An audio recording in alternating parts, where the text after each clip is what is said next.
Olá, colegas da odontologia, tudo bem? Vamos iniciar mais um episódio do OdontoCast, o podcast inteligente do Conselho Regional de Odontologia do Pará.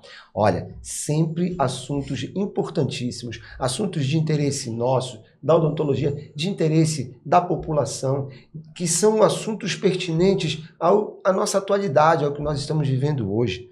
Então, dentro dessas premissas todas, nós temos uma mesa de trabalho para falar sobre odontologia hospitalar, odontologia na UTI, e trouxemos uma grande referência nossa dentro da odontologia, que a doutora Larissa Mello. Oi, Larissa, tudo bem? Tudo bem. Vamos ficar aqui nesse programa hoje para falar sobre esse tema que é tão importante. Temos também o doutor Renato Neri, que é nosso conselheiro também, junto com a doutora Larissa, e vai fazer também esse trabalho junto conosco de instigar ali a profissional que nós temos aqui nesse momento. Quem é ela, Larissa? Deixa eu apresentar aqui a doutora Roseli Cavaleiro, cirurgiã dentista pela Universidade Federal do Pará, especialista em odontologia para pacientes com necessidades especiais, especialista em odontogeriatria, mestre em neurociências e biologia celular, doutora em engenharia de recursos naturais da Amazônia, professora da Clínica Integrada do Adulto e da Clínica Integrada Infantil da Universidade Federal do Pará, voluntária no Centro de Especialidades Odontológicas do Hospital Universitário João de Barros Barreto, sócia e fundadora da Associação Paraense de Odontologia para Pessoas com Necessidades Especiais, APONE, habilitada em laserterapia pelo Conselho Federal de Odontologia. Que grande currículo, bem-vinda, professora. Obrigada. Ufa, né? Ufa. Obrigado pela tua presença, Roseli. E assim, vamos desenvolver aqui, fica à vontade, a mesa de trabalho é nossa, vamos aqui falar sobre tudo que tu tens conhecimento dentro dessa área que é tão importante para todos nós. Sim, primeiro eu quero agradecer o convite do Conselho. Eu acho que, assim, falar de odontologia hospitalar é um tema relevante, porque hoje a gente vê, quando dá uma aula em curso de graduação, o grande interesse também dos acadêmicos pelo tema, e a gente sabe, quem já trabalhou em hospital, quem já preparou equipes, a gente sabe da importância da odontologia na equipe multiprofissional. Então, nunca é demais falar sobre esse tema para ir conscientizando a população também dos seus direitos. Porque todo paciente que está numa UTI, ele tem direito de ter o dentista na equipe que cuida dele, né? Na equipe mínima. Então, essa resolução que determina a obrigatoriedade do dentista nessa equipe, ela está vigente desde 2010. E a gente vê hoje que muitos locais ainda não estão cumprindo a norma da vigilância sanitária. Hoje, nessa linha do tempo que nós vamos falar também no programa, ela culminou há um ano atrás, né? Em 2023, em agosto de 2023, a odontologia hospitalar foi criada como especialidade pelo Conselho Federal de Odontologia. Agora nós vamos ter que lutar ainda muito para que isso se torne uma lei, né? E que nós possamos entrar nos hospitais, entrar nas equipes de saúde para trazer benefícios aos pacientes, a cidadãos que necessitam da atuação do profissional de odontologia dentro dos hospitais. Larissa, comece com a primeira pergunta, seja feita as honras da casa. Primeiras damas. Primeiramente, né, passar para lembrar, né, que a odontologia ela foi, por muitos anos, uma habilitação que foi, né, uma grande vitória da odontologia, que hoje a resolução saiu, ela foi reconhecida em agosto do ano passado, mas a resolução saiu esse ano, em 25 de janeiro, né? Então, ela é bem novinha como especialidade. E aí eu queria saber, doutora, como é atuar na docência dentro de hospitais? Como é lidar nessa área que a odontologia está? Acho que a odontologia já estava, né? Mas agora ela está tentando se afirmar, porque é uma necessidade. A boca ela não está desassociada do corpo humano, então não tem por que deixar de ser tratada multidisciplinarmente, principalmente também dentro de ambientes hospitalares. Como é essa atuação? Certo. As profissões que atuam no hospital, as profissões dessa equipe multiprofissional que atua na UTI junto da equipe principal. A equipe principal são os que ficam 24 horas no hospital. Médico, dentista e os fisioterapeutas são a equipe principal. E nós somos uma equipe que atua junto, né? No sentido de promover, contribuir com a saúde geral desse paciente da UTI. Mas, assim, outras profissões de saúde, como fonoaudiologia, como psicologia da área de humanas, mas também atua no hospital, elas iam para o hospital na graduação ainda. Apenas a odontologia não ia na graduação para o hospital. Nós ficávamos, a área do ensino ficava dentro da instituição. E aqui no Pará, em 2017, o SESUPA implantou essa disciplina no currículo. Então, até aí, eu tinha dado cursos para preparar cirurgiões dentistas intensivistas assim que saiu a RDC em 2010. 2011 a 2013, nós estávamos capacitando pessoas. Mas o estudante da graduação, ele só foi para o hospital nessa disciplina. Odontologia para pacientes com necessidades... Não, desculpa. Odontologia hospitalar intensiva. E quando a gente chegou no hospital, a gente viu que o dentista não pode trabalhar no hospital sem ter uma estrutura. Nós não temos nada nosso no hospital. Nós não temos instrumentais, nós não temos materiais. Então, esse contato com a CCIH, com a CME do hospital, é super necessário para a gente se organizar para o trabalho. Então, nós colocamos instrumentais na CME, que ficam no hospital. Quando o nosso aluno ia, a gente já se dirigia à CME para pegar. Para o nosso público... Então, assim, tem toda uma estrutura antes. Só explica essas siglas, o que é CME, o que é CCIH. É a central que faz a esterilização, né, de todos os materiais. E a CCIH é a comissão que previne as infecções hospitalares. Okay. E como na boca essas infecções já chegam ao hospital, uma pessoa quando interna no UTI com doença periodontal, ela tem uma chance muito grande de evoluir para uma pneumonia nosocomial, porque ela tem uma coleção ali de micro-organismos de alta virulência. Daí então, a importância dessa visão do profissional de odontologia. Isso. Nesse momento. E a gente precisa lembrar que o hospital não está preparado para a odontologia. Então, se você vai para a docência no hospital, você vai ter que criar toda uma estrutura para oferecer um ensino lá dentro. Agora, uma pergunta que não quer calar, que já veio agora. Quais os hospitais em Belém, públicos e privados, que já estão nesse movimento de se preparar ou já se prepararam para que a odontologia esteja atuando dentro da equipe de saúde? Responder quais, todos eles não. Eu vou falar dos que eu conheço, okay, né? Mas o hospital que a gente começou o trabalho, o Hospital Gaspar Viana, ele é referência em cirurgias cardiológicas. Então, a gente foi muito bem acolhido lá, a equipe de lá é bem humanizada. Lá é a doutora Heloísa Guimarães, né? Que é quem tá dirigindo, né? Acho que... Um abraço, querida Heloísa Guimarães também. E a gente tem lá uma profissional que, quando começou o movimento de ir para a UTI, não tínhamos nada. Não tinha uma disciplina em faculdade, nem em pós-graduação. E aí, no Conselho de Odontologia, no CRO Pará, nós tivemos o apoio do presidente do Conselho na época, que era o Dr. Roberto Pires. Abraço e nós também montamos... nosso Conselho Federal, eterno ex-presidente do nosso Conselho Regional, verdade, Roberto Pires. Meu colega de turma até. Bacana. Então, nós montamos, com o apoio dele, a primeira comissão de odontologia hospitalar. E começamos a trabalhar para formar esses profissionais. Mas como formar se não tínhamos nada? Então, na época, nós pedimos à Sociedade Brasileira de Terapia Intensiva essa cooperação técnica conosco para formar profissionais para serem atuantes em UTI com segurança, né?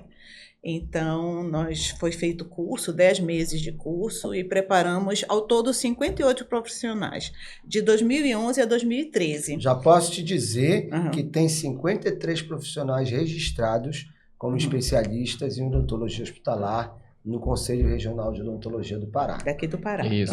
Então, se tu formaste 58 a essa época, 53 estão Já registrados estão. como Que bom. especialistas. E cabe ressaltar, Marcelo, que perante a resolução, aquele profissional que já tinha habilitação escrita e reconhecida pelo Conselho Federal de Odontologia passou automaticamente a ser especialista na área, tá? Isso que está dentro da Uma resolução. especialização, quando ela começa, ela precisa reconhecer os primeiros especialistas, né? Para ter a continuidade. Sim. Porque eles vão formar novos. Sim. Né? Vão ajudar a formar novos. E assim, voltando ao assunto que nós estávamos tendo, a tua atuação, ela é dentro dos hospitais, mas tu atuas mais como docente, preparando profissionais para atuarem dentro dos hospitais. Sim, preparando profissionais, mas muitas vezes fui tratar de colegas queridos, de pessoas da minha família dentro de uma UTI, que não tinha dentista. Então, eu me apresentava, né, como uma pessoa que tem formação para atuar ali naquela área e nunca tive problemas com nenhuma equipe. Sempre as equipes, os hospitais que não tinham odontologia, sempre aceitaram que eu estivesse lá fazendo. Porque o principal papel do dentista é o diagnóstico bucal. Sim. O diagnóstico bucal tem que ser feito todo dia. Sim. Na UTI, o paciente desidrata, o epitélio bucal pode romper, né, em vários pontos, então a gente tem que estar o tempo todo fazendo exame. Então, às vezes, os hospitais pensam que a odontologia vai ser cara. A nossa odontologia é barata. A nossa odontologia é prevenção, principalmente. Porque é básico também dentro da UTI, né? Eu acho Sim. interessante isso aí que a doutora está falando, Roseli, que é aquele negócio, o paciente que está numa UTI, ele está ali, logicamente, buscando melhorar a saúde. Alguma coisa grave aconteceu. E tem aquela máxima que todo mundo sabe que é fato, que saúde começa pela boca. Então, não faz sentido um paciente que está ali tentando se reabilitar, né, não ter um acompanhamento de um profissional capacitado para justamente fazer esse diagnóstico, prevenir, né? E a gente sabe que isso não é um custo alto, mas que vai trazer um grande benefício para aquele paciente que está buscando ali melhoria de vida. Então, assim, eu queria lhe perguntar, em relação a esse contexto, primeiro, qual você acabou de falar que você não teve problema quando se identificou nas equipes, tudo, né? Mas hoje, aqui no estado do Pará, porque daqui a pouco eu vou lhe perguntar sobre a questão da legislação, né, e mostrar alguns exemplos. Aqui no estado do Pará, a gente está caminhando para isso, nas cidades aqui do Pará, para que nas UTIs, nos CTIs, tenham essa estrutura e sabendo a importância do profissional da odontologia capacitado dentro de uma UTI? Eu acredito que a passos lentos estamos, né? Porque a hora que as equipes de terapia intensiva, né, entenderem que o dentista na equipe, ele soma, né? E esse dentista também buscar uma boa formação, porque na hora de você escolher um curso, né, muitas vezes tem cursos com mais prática, tem curso que a carga horária é menor. O dentista da UTI ele tem que ser um excelente clínico. E ele tem que conhecer também da área de pacientes especiais. Então, assim, a gente tem alguns que estão atuando em hospital, que eles têm o curso de especialização em pacientes especiais e mais odontologia hospitalar. Então, isso aí dá o quê? Bastante tempo de vivência com paciente grave. Então, assim, o dentista que vai atuar na UTI, ele tem que zelar pela sua formação, né? É a primeira coisa. O paciente que está numa UTI, ele tem uma implicação ética muito maior em relação a realizar procedimentos. No seu consultório, você faz um orçamento e você apresenta para o paciente. Quem está na UTI, você vai ter que apresentar para a família, mas antes para a equipe. Porque a decisão do que vai ser feito é em equipe.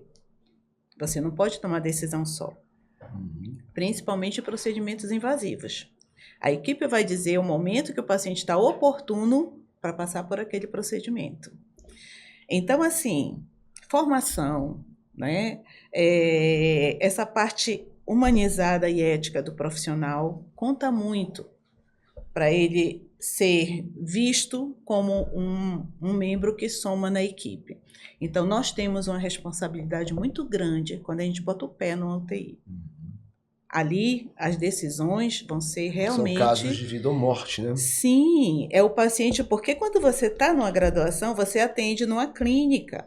paciente com risco cirúrgico 1, que é o paciente normal, 2, que já pode ser um paciente que até que está ansioso, está nervoso, né? Mas também, se tiver alguma doença de base, é controlada, né? E no máximo 3. Mas quando você está no UTI, você atende o paciente com risco de morte, que é o 4.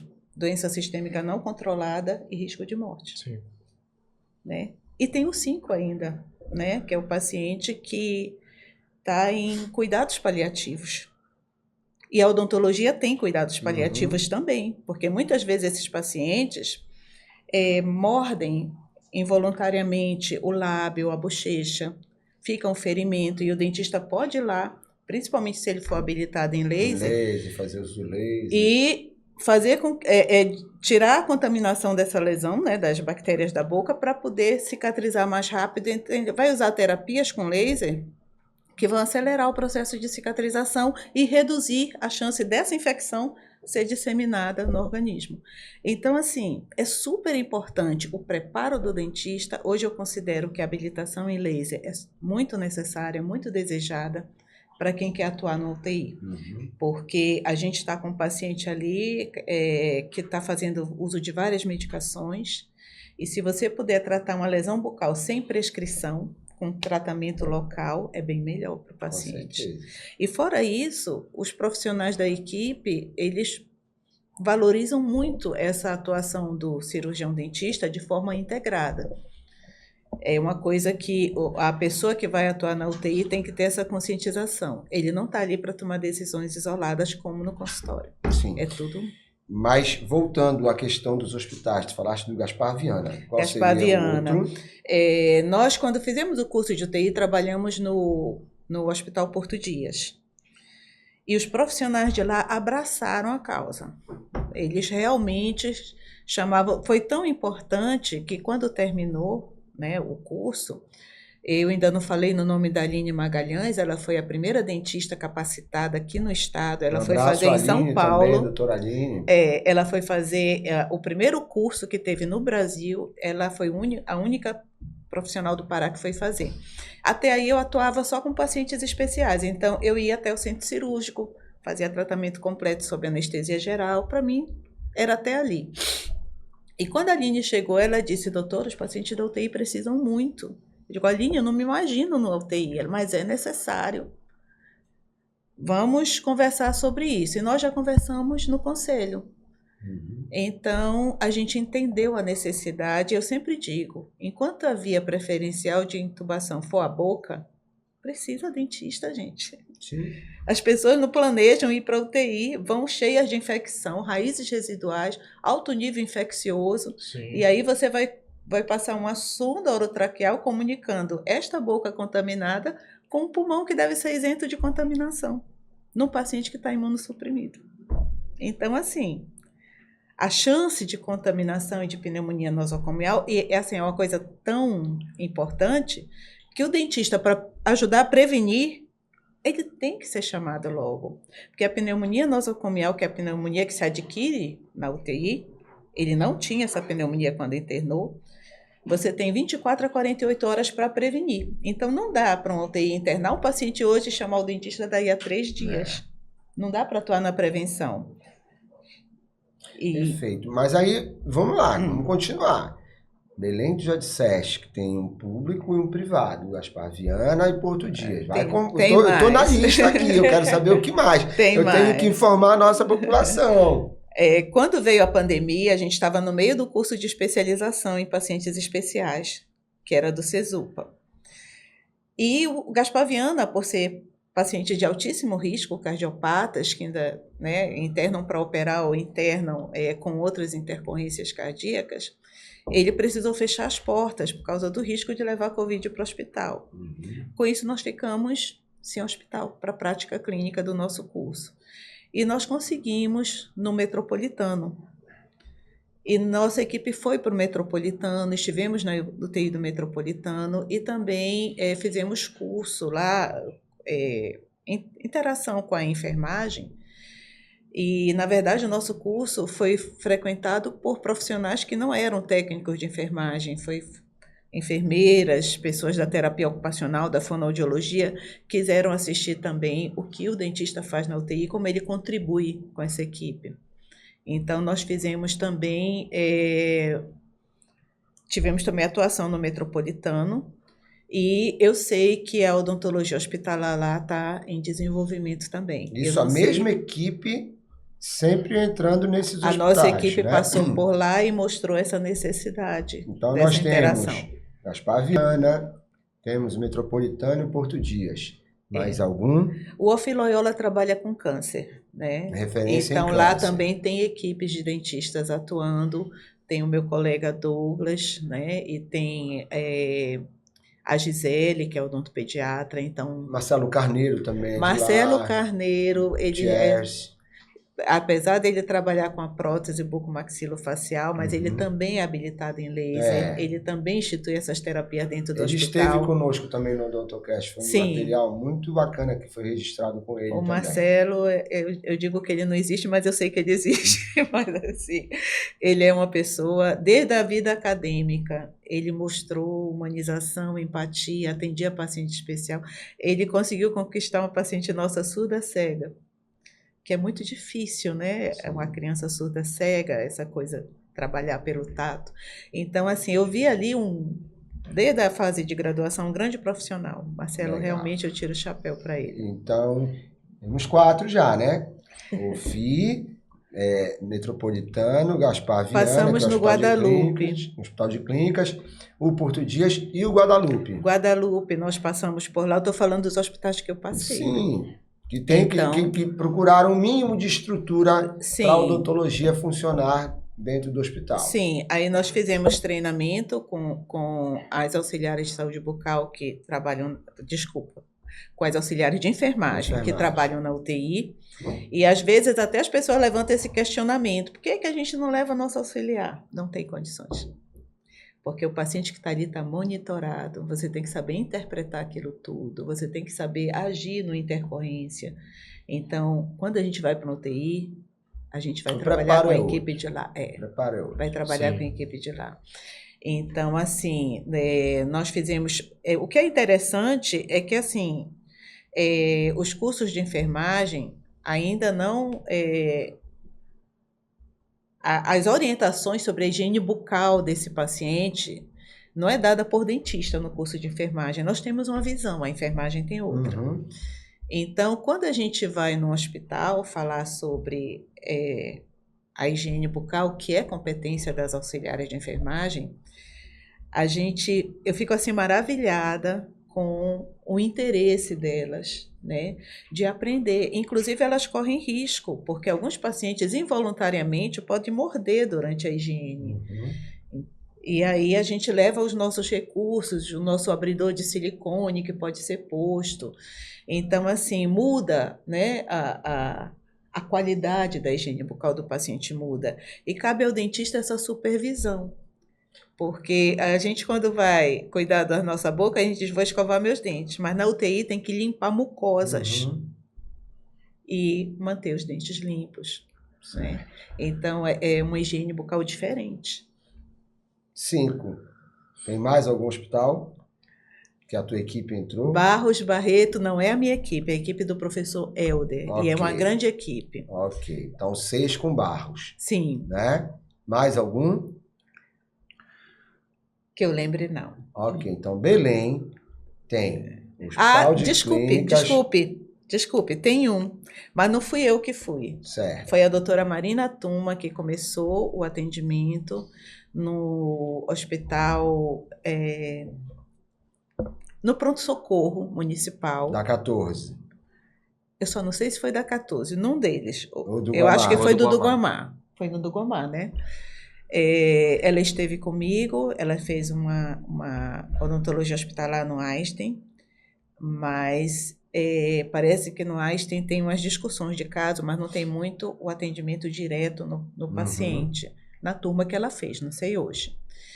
E ela me pediu ajuda nesse sentido. Então, eu dei orientações e ela assumiu magnificamente o tratamento lá dentro. Ela fez organizou um serviço de forma espetacular mesmo e ofereceu esse conforto, né, de estar numa equipe, contribuindo, né, para a saúde bucal de muitos pacientes de lá. Hoje ela está em São Paulo, ela já se mudou daqui, mas ela deixou uma equipe aqui preparada. Mas a equipe continua atuando ou não está atuando lá dentro? Aí eu não sei te sabes? dar informação. Eu sei que ela preparou pessoas antes de ir para dar continuidade ao trabalho.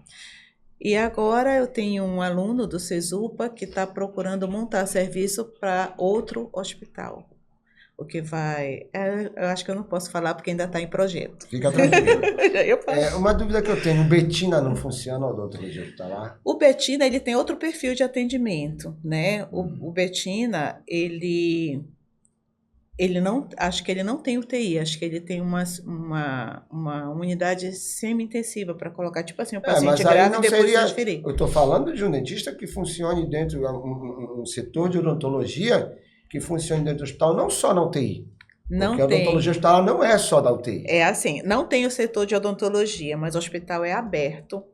A gente chega lá com os alunos de odontologia e fazer todo um esquema de palestra, de prevenção, mas não tem a odontologia. Pois é, essa é a próxima pergunta. Até onde eu sei, porque eu não posso afirmar isso com certeza, né? Vá que já tem. Pois é, mas essa é a pergunta que está na sequência. Uhum. Reconhecidamente, nós temos atribuições dentro dos hospitais. Sim. Porém, não estamos dentro dos hospitais, porque nem os gestores públicos, nem os privados querem colocar a odontologia dentro dos hospitais. E muito por causa de questões financeiras, que acreditam que vão onerar, e como tu disseste, não é a parte mais encarecida do tratamento de saúde. É barata a odontologia. Né? Perto da medicina, de outras áreas, a odontologia, ela, em nível hospitalar, ela é bem barata. É barata. E aí, o que tu entendes que falta para esse reconhecimento do profissional de odontologia, para esse valor que nós temos, ser visualizado pelos gestores e pela sociedade, porque a sociedade também tem que entender a importância que nós temos. Né? Dizem que a sociedade só lembra da gente quando tem uma dor, né? Uma dor de dente, ou perde um dente. Né? Geralmente associa a gente à dor. Dor. E aí a gente quer fazer uma volta de entendimento de que tem que associar a gente a voltar a ter saúde. Sim. Né? O que tu achas que falta para que seja visualizado dessa forma? Olha, nós fizemos uma campanha quando começamos a dar os cursos no Porto Dias, que era uma campanha ligada ao CRO, fizemos panfletos para explicar o que o dentista faz no hospital. Eu acho que a grande parte dos gestores vê a odontologia como uma despesa, quando na verdade Concordo. vai reduzir em muito a despesa. Também concordo. Porque os antibióticos de última geração para bactérias resistentes têm um preço alto e tem mais. Não quer dizer que vai eliminar alguma coisa. Faz um antibiótico para bactéria resistente agora, aí vê que o paciente continua com alto nível de infecção, vai fazer outro, né? E, no caso, a odontologia não, a boca do paciente é um dos locais onde mais se formam bactérias resistentes. Uma pessoa que entra na UTI com raízes residuais, com dentes com cárie, o que vai acontecer? O biofilme, ele forma todo dia. As células da boca descamam todo dia. A boca, esse biofilme se torna alimento para as bactérias. E quanto mais esse paciente tiver um nível infeccioso alto, uma doença periodontal, raízes residuais, né, que vão acumulando esses substratos, onde as bactérias vão colonizar, quanto mais tiver, quanto pior for a condição bucal do paciente, maior o risco dele da pneumonia nosocomial e de ser uma fonte para a colonização de bactérias resistentes. Por quê? A boca não está selada Então, a gente consegue ter um grande número de bactérias na nossa boca e não ter problema, porque a gente sela os lábios, não é? Está tomando água, está salivando, alguma coisa ali vai diminuindo essa colonização. Mas no hospital, não. No hospital, toda bactéria que tiver no ar vai agregar o biofilme do paciente. Uhum. E a gente sabe que tem as bactérias residentes de cada UTI. Sim. E essas são as mais difíceis de combater. Uhum. Então, querer negar isso, se o dentista está lá, ele está usando, está fazendo terapia fotodinâmica, ele está selando aquelas cavidades para não ficar agregando biofilme. Aquele dente não tem condições de tirar, mas ele vai limpar, ele vai passar azul de metileno, ele vai todo dia estar eliminando as bactérias ali. E é interessante, porque logo depois do Covid eu tive um paciente com implante na UTI do Hospital de Belém que não tinha dentista. E depois que nós fizemos a primeira limpeza na boca do paciente, o nível infeccioso caiu. Que a médica disse: o que vocês fizeram ontem? Faz tempo que a gente está querendo que ele tenha melhora. Pois é, já é esse reconhecimento, entendeu? Sim. Mas ainda não tem essa aplicabilidade de contratação do profissional dentro dos hospitais. Doutora Roseli, eu vou trazer aqui um dado aqui para você, aqui, ó, para o nosso presidente, também para a galera que está nos assistindo.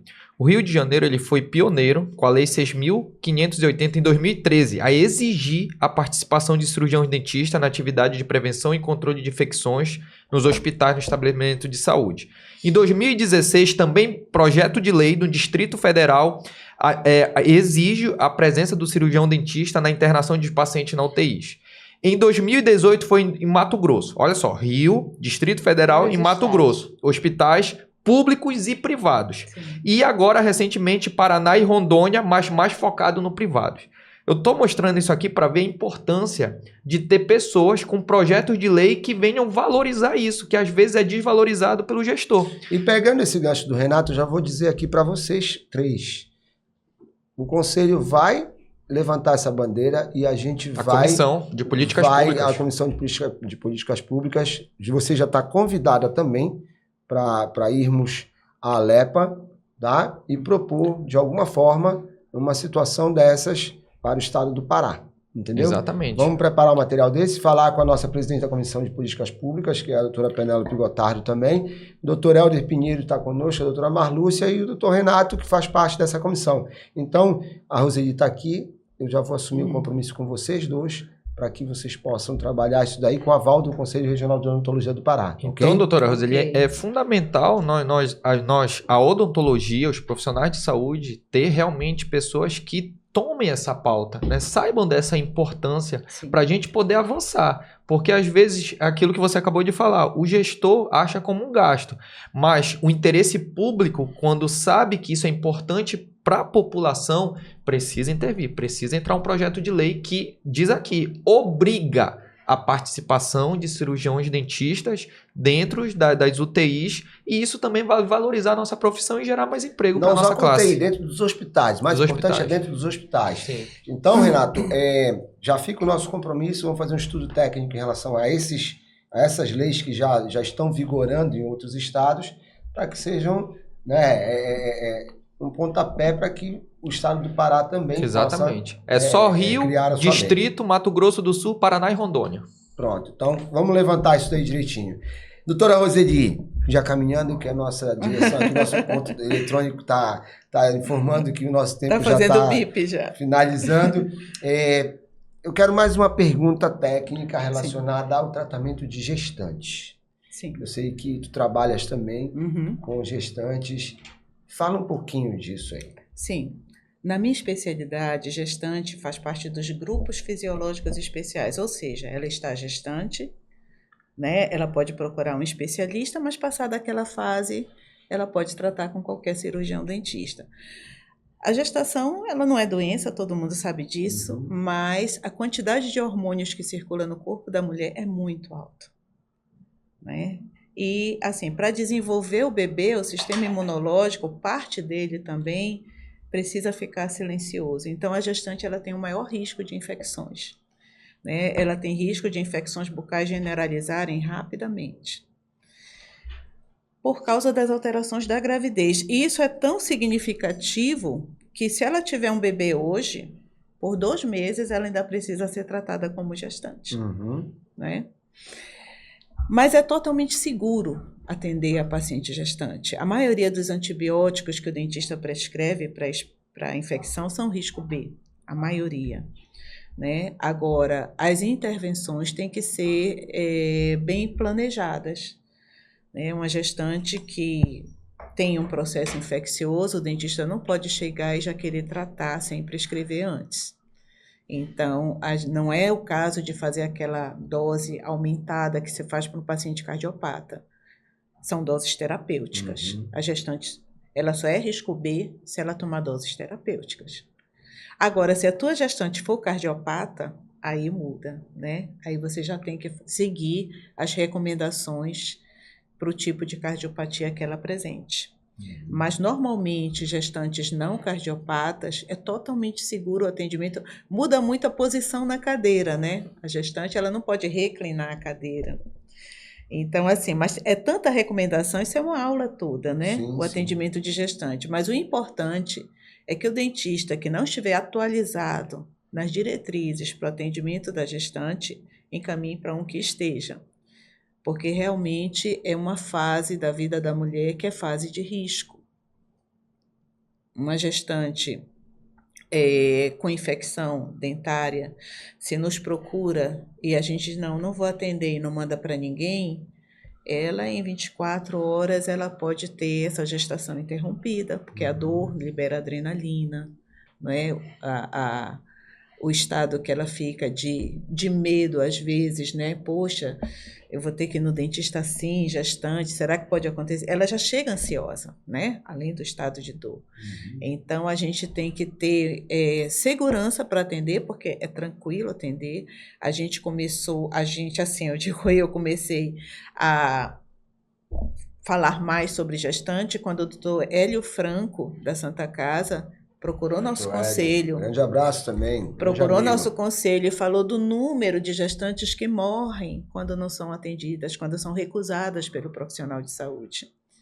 Né? Eu lembro bem de tudo que ele falou, né? Sobre via óbito, ter essa criança prematura. Então, ele falou que o nosso estado tinha um número grande de pessoas e ele resolveu em todos os conselhos pedir ajuda.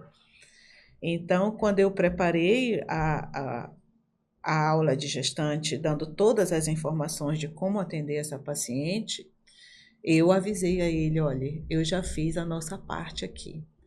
E eu fiquei muito contente, porque talvez se ele não tivesse ido ao conselho, né, na época o Roberto que me chamou para essa reunião, se ele não tivesse ido ao conselho falar sobre aquilo, eu estaria falando sobre vários tipos de deficiência de condições e não teria me interessado para falar sobre gestante. Então, muitas vezes, um grande profissional, a gente tem grandes profissionais na saúde pública, ele consegue mover e mudar, né, o que ninguém está olhando, ele consegue conscientizar as pessoas daquela necessidade.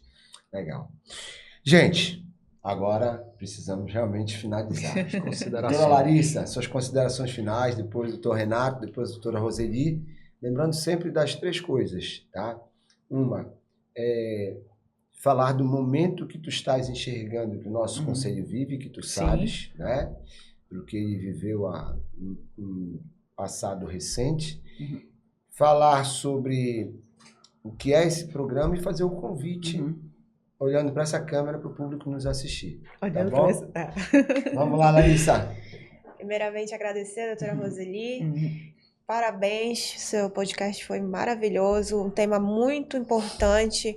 É muito importante para a sociedade reconhecer o profissional cirurgião dentista dentro do âmbito hospitalar. É importante para o cirurgião dentista e também para a paciente grávida entender a importância do dentista durante essa fase, né? Então, assim, foi enriquecedor, foi muito bom mesmo. Obrigada. Parabéns, doutora Roseli. Doutora Roseli, parabéns, né? A gente sabe hoje que não só através do conselho, né? Mas o conselho ele tem feito um trabalho de poder agregar, trazer conhecimento através do podcast, informação. A gente costuma dizer aqui que informação é um dos poderes que rege o mundo, né? E trazer esse esclarecimento tanto para a sociedade que nos assiste, quanto nossos profissionais cirurgião-dentista, quanto a odontologia não hospitalar, quanto a sua importância, e isso trazendo valorização para a nossa classe, eu acredito que é muito importante. Parabéns pelo trabalho, parabéns aí pelo nosso podcast. Eu tenho certeza aí que a galera vai curtir, vai compartilhar muito. Obrigado. Obrigada. Doutora Roseli, a palavra é sua. Suas considerações finais. Bem, eu fico muito contente por estar aqui nesse momento, né, com os meus colegas do Conselho, porque a gente sabe que o Conselho não é da cidade de Belém, ele é do Pará, e em muitos locais aí longínquos a gente tem profissionais de odontologia que estão adorando, né, os podcasts, porque são assim, enriquecedores para quem não está podendo vir a Belém em busca de conhecimentos, né? A gente sabe que isso se faz hoje via internet, tem muitos cursos, né, de pós-graduação até, mas a gente sabe que algumas informações nessa velocidade e dentro desses temas que são selecionados, tão bem selecionados pelo Conselho, são importantes nessa atuação do cirurgião-dentista. Então, agradeço pela oportunidade de falar um pouquinho do atendimento de pacientes especiais e a nível de hospital e UTI.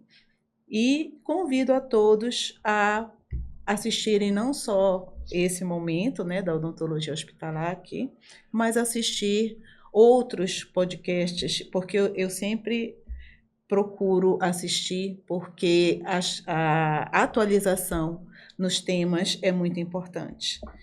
E parabenizo o Conselho pela ideia do podcast. É uma ideia atual, inovadora e, com certeza, com toda a dificuldade dessa fase de reconstruir, né, o CRO, foi uma prioridade assim, muito bem-vinda, porque todos nós que fazemos parte do CRO estamos sendo contemplados com informações de qualidade. Então, parabéns pela iniciativa e por manter, que às vezes a iniciativa vem, mas não se consegue manter, né? E pela escolha dos temas. Eu gosto muito, cada vez que vocês anunciam, eu digo, olha, mais um tema importante. E temos muitos ainda, né? Tem muitas coisas, né, para acontecer. Obrigado pela tua presença. Tá? O Conselho Regional de Odontologia do Pará agradece a presença do Renato, da Larissa, parabeniza pelo empenho de vocês, pela dedicação de estarmos aqui desenvolvendo esse trabalho. Não é um trabalho fácil, isso eu vou falar agora também um pouquinho dos bastidores, que para acontecer isso aqui, por isso que quando eu faço o convite, eu digo assim, na semana, eu convido umas 3 semanas antes, Verdade. Aí eu digo, às vésperas eu mando as informações, e aí quando chega às vésperas eu tenho que também parar tudo que eu faço, porque isso aqui é uma coisa que a gente está fazendo, uma visão muito delicada para não errar. Sim. Né? A gente não pode dar um tiro no escuro com cada situação dessas que nós estamos criando para benefício de todos. Para pegar a essência, né? Né? Então, assim, se vocês perguntarem para mim, como foi a tua ideia disso? Gente, a ideia ela vem fluindo, é uma construção de tijolo por tijolo para trazer as pessoas que possam falar dos temas, que possam ser benefícios para a população de uma forma geral. Né? E, juntamente a isso, a classe odontológica. Então, assim, graças a Deus tem dado certo. E como tu disseste, a manutenção disso é muito complicada, entendeu? Porque passa por motivação de pessoas, passa por logística, né? Que uma hora um pode, outra hora o outro não pode, conflito de agenda de um, conflito de interesse do outro e tudo. Então, quer dizer, tudo isso tem que ser equacionado para se manter. Nós já estamos pensando que nós iniciamos em 22, tivemos em 2023 um ano muito, muito bom. 2024 nós já estamos caminhando para a fase final, né? E como será 2025? Vai ser melhor. Nós precisamos reinventar também, porque tem que ter um novo formato, tem que ter uma nova ideia para que a gente possa trabalhar em relação a isso. O que fica aqui são os nossos agradecimentos, os nossos parabéns e o compromisso de lutar pela criação da lei da odontologia hospitalar no estado do Pará, se possível, nos 144 municípios do nosso estado, né? Então, assim, é uma luta que vai ser bem delicada para que nós possamos convencer nossos gestores a trabalhar essa ideia e transformar em realidade. Eu sugiro ainda uma campanha de conscientização Também. feita pelo CFO a nível nacional. Tipo assim, a saúde começa pela boca e também pode terminar por ela, né? A gente sabe. Nós estamos trabalhando em todas as vertentes, aí pode ter certeza, entendeu? O sistema conceito de odontologia está muito coeso, está muito homogêneo e trabalhando em todas as frentes, mas são muitas frentes. São tá? muitas frentes. São muitas frentes. Com isso, eu vou te presentear aqui com um brinde do Sorrisos Brasileiros, que é a nossa revista patrocinada pelo CFO, um exemplar do nosso Código de Ética Odontológica, um exemplar do Manual de Práticas Éticas Odontológicas feito em parceria com a OAB e a caneca do Odontocast, que ela é sua, tá? Que vai agradecimento aqui para o Pedro Pessoa, o nosso grande patrocinador aí do Odontocast, né? Da Labo Dental, tá aqui a marca dele e a marca do Odontocast. Obrigado, Pedro. Obrigado também à nossa técnica com a Elissa e com o Gabriel, que tem sido também importantíssimos nesse trabalho, ninguém faz nada sozinho, tá? E a toda a classe odontológica, vão lá, sigam, curtam, compartilhem, apertem o sininho, né, Renata? Esse negócio de sininho lá. Tem que compartilhar lá, comentar.